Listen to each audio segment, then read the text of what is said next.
ఈ రోజే డౌన్లోడ్ చేయండి. మీ ఫేవరెట్ షోస్ చూడండి. రే పండు, టీవీ పెట్టరా.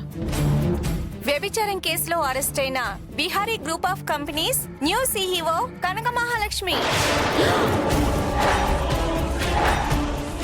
ఈ కనక మహాలక్ష్మి అడ్డగోలు పని చేస్తూనే ఈ స్థాయికి వచ్చిందని అందరూ అంటున్న మాట. పోలీసులు కనక మహాలక్ష్మిని అరెస్ట్ చేసి పోలీస్ స్టేషన్ కు తీసుకెళ్లారు. రే విహారీ, ఏంట్రా ఇది? ఏం జరుగుతుందిరా? చెప్పరా.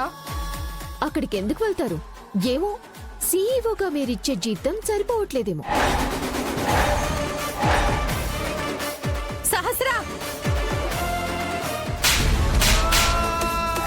నువ్వు ఆ రోజు నిజం చెప్పకపోవడం వల్లే పాపం ఈ రోజు లక్ష్మికి ఇన్ని కష్టాలు, ఇన్ని బాధలు.